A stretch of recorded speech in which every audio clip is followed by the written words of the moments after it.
Roy Ramos, and I'm playing the role of Matt.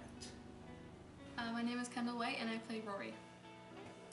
My name is Patrick Brewer, and I play Lucas. My name is Jeremy Leclerc, and I'm playing Jason.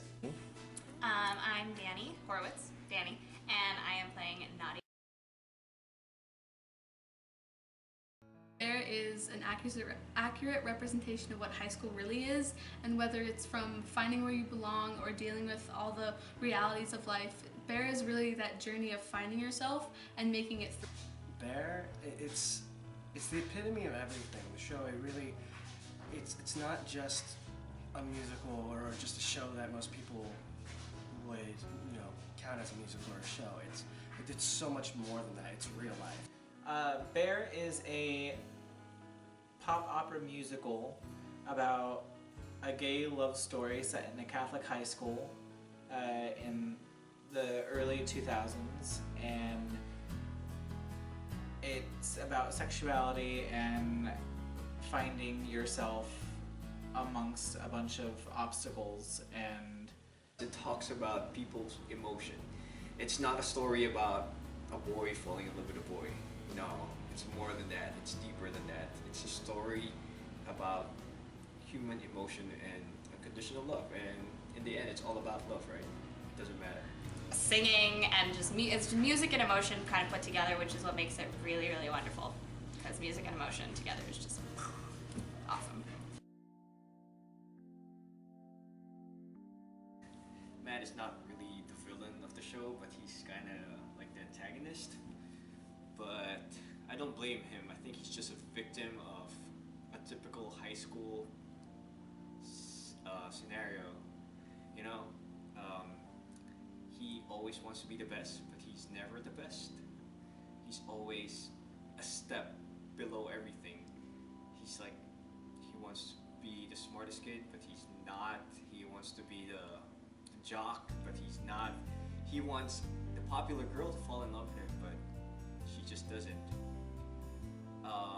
For me, I can kind of relate to that because I like to be a perfectionist, but that never seemed to happen in real life.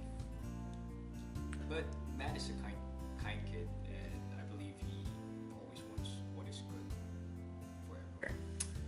I absolutely don't relate to my character whatsoever. My character is the drug dealer of the school, and I've never done any drugs.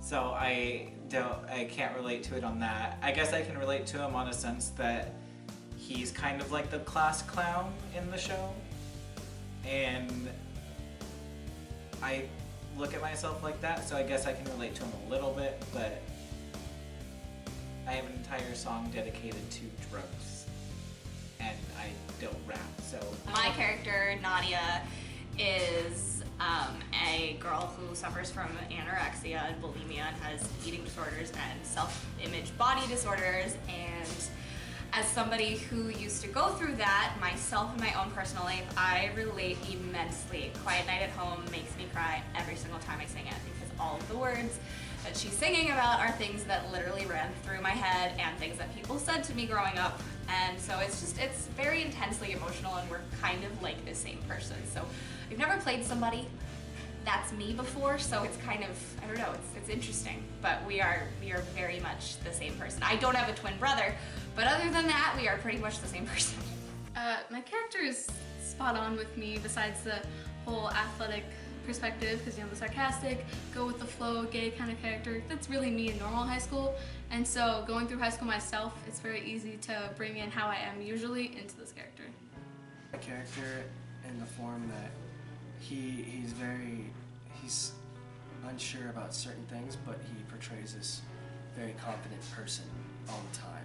He's always confident because he has to be the best in his father's eyes and his parents' eyes, and so he feels the need to have to do certain things way a lot more in depth and a lot better than everybody else, that he has to be at 120% when everybody is either at 80 to 100%, and he has to give his full effort into everything he does.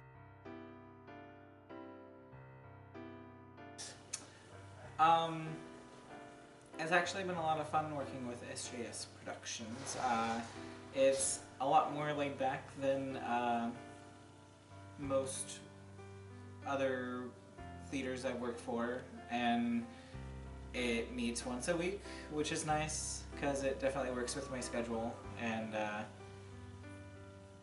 it moves at a fast pace, which I like because I'm not sitting around a theater waiting for my scene. Company.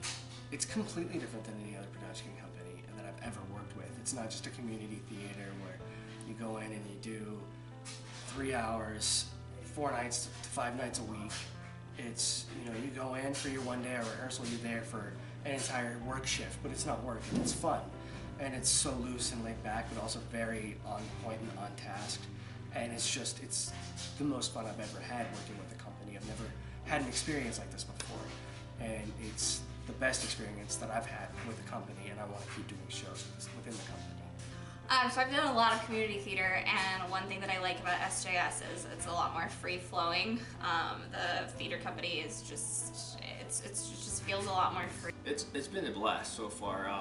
First, I really enjoy working with them because they're producing shows that are rarely seen here in the Bay Area. Shows that are thought-provoking, but still entertaining. And I'm really happy that there's a production company here in the Bay that's willing to take that risk in producing shows that can make an impact. Working with this production company is a lot different because it's more of a family perspective, as in you're all just working together, and there's no barrier between you going to the rehearsal, being on stage, hearing what's going from the director, and then going home. It's a lot more interactive and kind of that laid back but still effective kind of method that is important.